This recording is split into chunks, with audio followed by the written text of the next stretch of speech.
आज की वीडियो में हम धमनी और शिरा के बारे में जानेंगे कि इनमें क्या अंतर है और ये क्या होती हैं। तो धमनी और शिरा आप समझ लीजिए कि जैसे पाइपलाइन है और उसके अंदर से कुछ बह रहा है। तो ये ट्यूब होती हैं जिनमें खून बहता है, उन्हीं को धमनी और शिरा कहते हैं। तो अब इनमें थोड़ा सा कुछ डिफरेंस होता है धमनी में, हालांकि दोनों में ही खून बह रहा होता है लेकिन थोड़ा कुछ डिफरेंस होता है, तो वो आज की वीडियो में हम लोग जानेंगे। तो जो धमनी होती हैं वो ब्लड को हार्ट से जो है सभी अंगों तक लेके जाती हैं, सभी अंगों तक ब्लड की सप्लाई करती हैं। और जो शिरा होती हैं ये सभी अंगों से हार्ट तक ब्लड को लाती हैं, उसका अपोजिट काम होता है।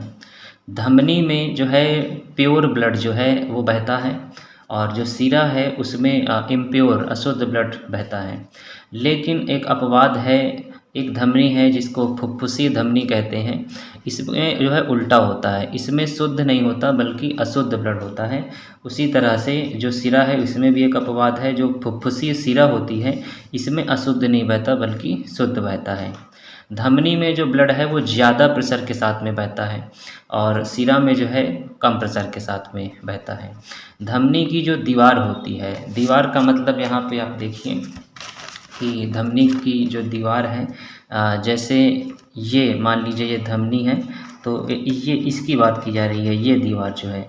तो ये जो दीवार होती है वो मोटी होती है, यहाँ पे थिकनेस होती है धमनी में, और वहीं पर जो शिरा होती है तो ये मोटी नहीं होती बल्कि पतली होती है।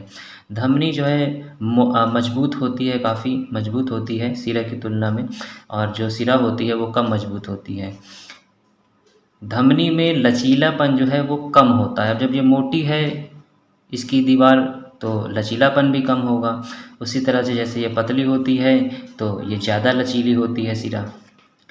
कैविटी जो इसकी है वो सकरी होती है। कैविटी का मतलब इसका जो अंदर का स्पेस है, जैसे कह दें कि ये एक पाइप है और ये एक पाइप है, तो इसका जो मुंह है यहाँ पे हम कह सकते हैं, तो चौड़ापन इसमें ज़्यादा इसमें कम है, तो इसी को कैविटी कहते हैं, खोखलेपन को ही कैविटी कहते हैं। तो इसमें सकरा होता है धमनी में, और वहीं पर जो शिरा है इसमें चौड़ापन होता है।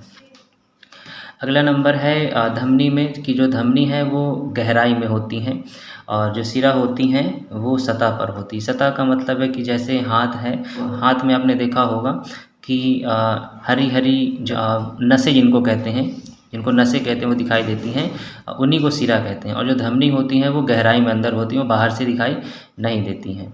अगला नंबर है धमनी में जो है कपाट नहीं होते हैं। कपाट का मतलब जैसे ये मान लीजिए ये बनी है धमनी, तो ये इस तरह से यहाँ पे दरवाजे जो हैं नहीं होते हैं। इनका मतलब ये होता है कि जैसे एक इनका काम ये होता है कि एक तरफ से ब्लड आया तो वो बाहर निकल गया, लेकिन ये वापस बंद हो जाता है। यहाँ पे आप देख लीजिए कि जैसे ये बना हुआ है धमनी, तो इस तरह से दरवाजे होते हैं, कपाट होते हैं, तो इधर से ब्लड फ्लो हुआ तो फिर ये बंद हो जाता है। ऐसी व्यवस्था होती है कि एक तरफ से इसमें आया जा सकता है और दोबारा जो है वापस कोई चीज़ नहीं जाएगी।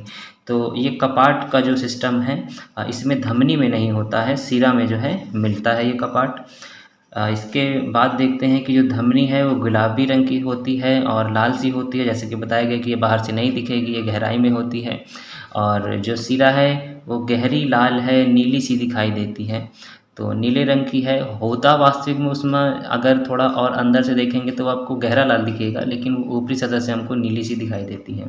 धमनी में जो है पूरी बॉडी का लगभग 15% जो ब्लड है वो हर समय रहता है, और शिरा में जो है पूरी बॉडी का लगभग 64% ब्लड हर समय मौजूद रहता है इसमें।